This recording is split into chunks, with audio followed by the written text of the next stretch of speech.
तो hello friends, तो आप लोग कैसे हैं। मैं आशा करता हूँ आप लोग मस्त होंगे, स्वस्थ होंगे, अपने ज़िंदगी में मस्त होंगे। अगर आप इस ओपन एजुकेशन स्टडी चैनल पर न्यू हैं तो इस चैनल को सब्सक्राइब कर लें और अपने दोस्तों के साथ शेयर करें। आप लोग के बीच class 12th VVI imported question answer objective करने जा रहे हैं। आप इस वीडियो को पूरे लास्ट तक देखें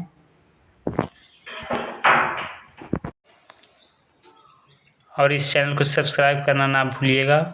और इसी तरह का वीडियो अगर आप चाहते हैं तो इस चैनल को सब्सक्राइब करिएगा, तो आपके यूट्यूब चैनल पे नोटिफिकेशन चैनल का गिर जाएगा, वीडियो का नोटिफिकेशन गिर जाएगा। तो चलिए स्टार्ट करते हैं। स्टार्ट करें। चलिए अगला है धनात्मक आवेश और ऋणात्मक आवेश का नाम किसने दिया। जो धनात्मक आवेश है और ऋणात्मक आवेश का नाम किसने दिया, तो वो दिया है किसने, तो दिया है बेंजामिन फ्रैंकलिन ने, यानी ऑप्शन नंबर ए सही हो जाएगा। चलिए अगला है निम्नलिखित में से किसकी मात्रक कूलम्ब है। निम्नलिखित में से किसकी मात्रक कूलम्ब है, तो निम्नलिखित में से किसकी मात्रक कूलम्ब है, तो होगा विद्युत आवेश का, यानी ऑप्शन नंबर बी। अगला है आवेश का विमा है। आवेश का विमा है, ये देखिए 2020 में पूछा हुआ है। आवेश का विमा है तो आवेश का विमा हो जाएगा, यानी ऑप्शन नंबर ए, ब्रैकेट में जो ए टी नज़र आ रहा है वो हो जाएगा। अगला है निम्नलिखित में से कौन विद्युत क्षेत्र की मात्रक है। निम्नलिखित में से कौन विद्युत क्षेत्र की मात्रक है, तो ऑप्शन नंबर डी हो जाएगा, न्यूटन बाई कूलम्ब, यानी न्यूटन कूलम्ब पर -1। चलिए अगला है यदि किसी विद्युत द्विध्रुव को एक समान विद्युत क्षेत्र में रखा जाए तो उस पर कुल विद्युत बल मतलब कितना होगा, उस पर कुल विद्युत बल कितना होगा, तो इसका हो जाएगा ऑप्शन नंबर ए, हमेशा शून्य। चलिए अगला है कितने इलेक्ट्रॉन एक साथ मिलकर एक कूलम्ब आवेश बनाता है। कितने इलेक्ट्रॉन एक साथ मिलकर एक कूलम्ब आवेश बनाता है, तो ऑप्शन नंबर ए, यानी कि 6.25 × 10⁻18, यानी ऑप्शन नंबर ए सही हो जाएगा। चलिए अगला है 1 कूलम्ब आवेश का ICU कितना होगा। 1 कूलम्ब का जो ICU है वो कितना होगा, तो होगा ऑप्शन नंबर ए, 3 × 10⁻9 ICU होगा। अंठवां है कि विद्युत आवेश किस प्रकार की राशि है। विद्युत आवेश किस प्रकार की राशि है, तो अदिश राशि, यानी ऑप्शन नंबर बी। चलिए अगला है यदि इनॉट मुक्त स्थान की विद्युतशीलता है तो इनॉट की ऐसा मात्रक क्या होगा, तो ऑप्शन नंबर डी होगा, ऑप्शन नंबर डी होगा। चलिए 10वां है इनॉट विमीय निरूपण होगा, तो विमीय निरूपण इसका क्या होगा, तो ऑप्शन नंबर बी हो जाएगा। ब्रैकेट में जो एम, देखिए ये वाला m पर पावर -1, l पर पावर -3, t पर पावर 4, a पर पावर 2, ये वाला हो जाएगा। चलिए अगर आप इस चैनल पर न्यू है तो इस चैनल को सब्सक्राइब कर दीजिएगा और अपने दोस्तों के साथ शेयर कर दीजिएगा, ताकि इस छोटे से चैनल बड़ा होने में आप लोग की मदद चाहिए। देखिए अगर किसी चीज़ को पाने के लिए किसी छोटे से ही बड़ा आदमी लोग बनता है। अगर आप लोग इस बात से सहमत है तो आप समझ सकते हैं, मैं भी आपकी तरह ही मैं भी एक स्टूडेंट ही हूँ। तो चलिए अगला स्टार्ट करते हैं। 11वां विद्युत द्विध्रुव आघूर्ण की एसआई मात्रक है, तो विद्युत द्विध्रुव आघूर्ण का एसआई मात्रक जो होता है कूलॉम मीटर होता है, यानी कि ये वाला हो जाएगा सी। चलिए अगला है, जब एक द्विध्रुव P को एक समान विद्युत क्षेत्र E में रखा जाए तो द्विध्रुव कितना मतलब होगा, कितना होगा, तो यानी कि 12 का बी, यानी ऑप्शन नंबर बी हो जाएगा, ये हो जाएगा। चलिए अगला है,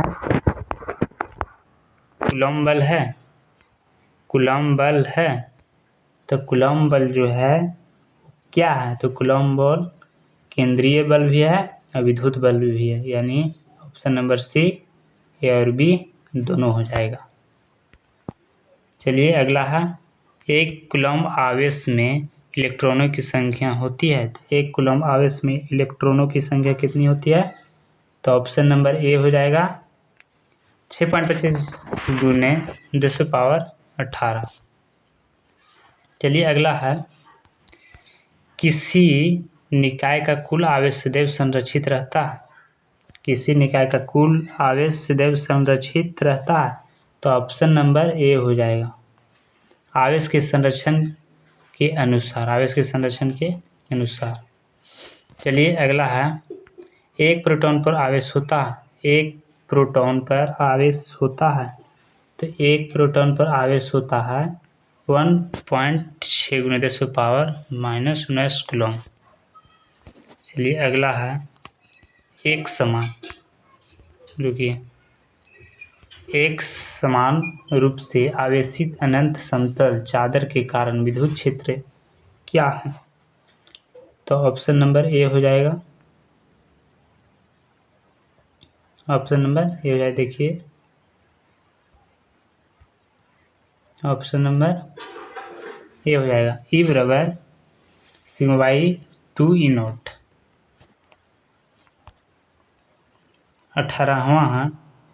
18वां है स्थिर विद्युत आवेशों के बीच लगने वाला बल का नियम क्या है, तो ऑप्शन नंबर सी होगा कूलॉम के नियम, कूलॉम के नियम। अगला है, समान रूप से आवेशित ठोस कुचालक गोले के कारण विद्युत क्षेत्र की तीव्रता है, मतलब क्या, तो इसका हो जाएगा सी, सतह पर, सतह पर। चलिए अगला है 20 में आ गए हम लोग। यह चित्र दो आवेशों Q1 और Q2 के कारण बल की रेखाओं का एक आलेख है। आवेश के चिन्ह का पता लगाएं, आवेश के चिन्ह का पता लगाएं, तो ये ऑप्शन नंबर दोनों ऋणात्मक, दोनों ऋणात्मक। चलिए अगला है 21, प्रवैधुतांक का एसआई मात्रक क्या है, प्रवैधुतांक का जो एसआई मात्रक है वो हो जाएगा, इसमें कोई मात्रक नहीं, ऑप्शन नंबर सी। चलिए अगला है, किसी पिंड पर आवेश Q बराबर ±NE लिखा है, जहाँ E बराबर 1.6 × 10⁻−19 कूलॉम है, जहाँ N का मान कितना होगा, इसका हो जाएगा आपका डी, इनमें से सभी हो जाएगा, इनमें से सभी। अगला है 23, डिबाई मात्रक है, यानी कि डिबाई का मात्रक जो होता है वो क्या होता है, तो विद्युत द्विध्रुव आघूर्ण का, विद्युत द्विध्रुव आघूर्ण, ऑप्शन नंबर सी। अगला है, जब कोई वस्तु ऋणावेशित से ऋणावेशित हो जाती है तो उसमें द्रव्यमान में क्या परिवर्तन होता है, तो ऑप्शन नंबर बी, यानी बढ़ता, मुक्त स्थान प्रागम्यता E0 है, यानी विद्युतशीलता, तो वो क्या है, तो वो हो जाएगा आपका 25 का, जो यहाँ पे सी दिखाई दे रहा है, ये हो जाएगा 25 का सी। अगला है, दो विद्युत क्षेत्र रेखा एक दूसरे को किस कोण पर काटती है, तो ऑप्शन नंबर डी, नहीं काटती है, किसी को नहीं काटती है। खोखले आवेशित चालक गोले के अंदर विद्युत क्षेत्र का मान क्या है? विद्युत क्षेत्र का मान क्या है, यानी ऑप्शन नंबर बी 0। निम्नलिखित में से कौन सी एक सदिश राशि है? निम्नलिखित में से कौन सी एक जो है वो सदिश राशि है? तो विद्युत क्षेत्र तीव्रता, ऑप्शन नंबर सी। किसी आवेशित वस्तु पर आवेश का न्यूनतम मान हो सकता है? किसी आवेशित पर आवेश का न्यूनतम मान क्या हो सकता है? तो ऑप्शन नंबर बी, यानी 1.6×10⁻⁻19 कूलम होगा। चलिए 30, ये लास्ट रहेगा, 30वां क्वेश्चन लास्ट रहेगा। दो बिंदु आवेशों के बीच कूलम बल उनके बीच की दूरी के साथ बदलता रहता है, तो ऑप्शन नंबर डी हो जाएगा, 1/r²। देखिए, अगर आप इस चैनल पे नए हैं तो इस चैनल को सब्सक्राइब कर दीजिएगा और अपने दोस्तों के साथ शेयर कर दीजिएगा। एक छोटे से परिवार को बड़ा करने में आप लोग की सपोर्ट की ज़रूरी है, और आप लोग अपना एजुकेशन पावर दिखा दीजिए। आप लोग क्या अपना एजुकेशन